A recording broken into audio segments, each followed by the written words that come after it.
अगर कोई advocate court के खिलाफ यूट्यूब पे, सोशल मीडिया पे वीडियोस बनाए और जज के अगेंस्ट स्टेटमेंट दे तो क्या हो सकता है। दिल्ली हाई कोर्ट ने एक ऐसे ही हिस्टोरिकल जजमेंट दिया है जहां पे एक एडवोकेट को क्रिमिनल कंटेम्प्ट के केस में 6 महीने की सिंपल इम्प्रिजनमेंट की सजा सुनाई गई है।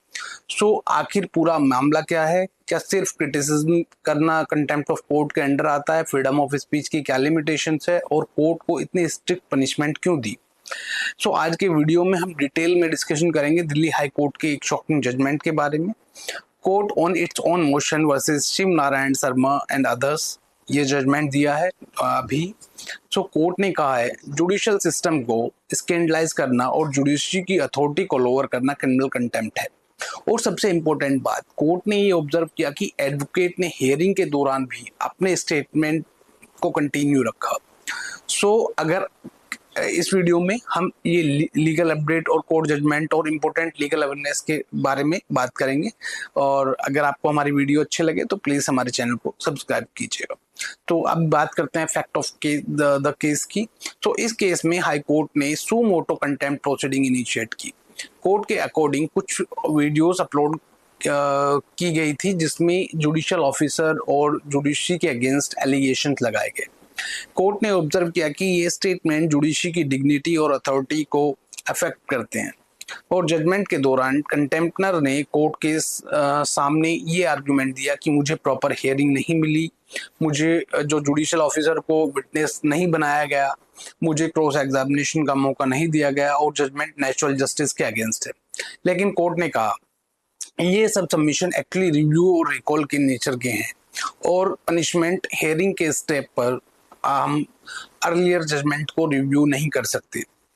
और सबसे शॉकिंग ऑब्जर्वेशन तब आई जब कोर्ट ने ये रिकॉर्ड किया कि हियरिंग के दौरान भी कंटेम्प्टनर ने स्टेटमेंट दिया अदालतों की मनमर्जी बढ़ती जा रही है और तानाशाही।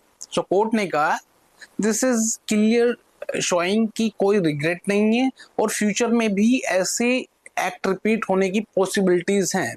कोर्ट ने यहाँ पे क्या लीगल पॉइंट ऑफ लिया, कोर्ट ने कहा कि ये एक इम्पोर्टेंट जो यहाँ पे लीगल कंसेप्ट समझिए कि जो कंटेम्प्ट है वो 2 तरह के होते हैं, एक सिविल कंटेम्प्ट और एक क्रिमिनल कंटेम्प्ट। अब क्रिमिनल कंटेम्प्ट तब होता है तब कोर्ट की अथॉरिटी को लोअर किया जाता हो, जुडिशरी को स्कैंडलाइज किया जाता हो या जुडिशियल प्रोसीडिंग को जो है ऑब्स्ट्रक्ट किया जाए। कोर्ट ने स्पेसिफिकली यहाँ पे बोला जो आपका कंटेम्प्ट ऑफ कोर्ट एक्ट है उसका सेक्शन 2C को रेफर किया।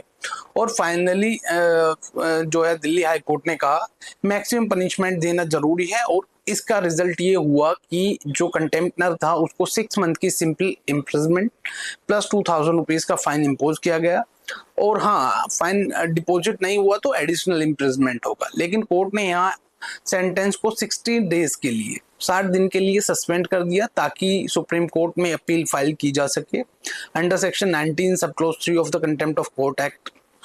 उसमें उसको पूरा मौका दिया गया। अब यहाँ एक बड़ा क्वेश्चन यही उठता है कि जुडिशरी को क्रिटिसिज्म करना अलाउ है या नहीं है। बिल्कुल अलाउ है बट फेयर क्रिटिसिज्म अलाउ है। आप जो है जुडिशरी की को स्कैंडलाइज करके उस और किसी इंस्टीट्यूशन के ऊपर ऐसे अटैक नहीं कर सकते और फिर बोले कि जी आपको फ्रीडम ऑफ स्पीच की यहाँ पे प्रोटेक्शन चाहिए। और इसी के साथ में हम इस वीडियो को अब अंत कर रहे हैं। आपको क्या ओपिनियन है, क्या कोर्ट ने जो डिसीजन दिया है क्या सही है या ये पनिशमेंट ज़्यादा स्ट्रिक्ट है? कमेंट सेक्शन में अपने ओपिनियन जरूर बताएं। और आप चाहते हैं कि हम इस तरह के और वीडियो बनाएं तो चैनल को सब्सक्राइब करें और वीडियो को लाइक करें और शेयर करें। Thank you.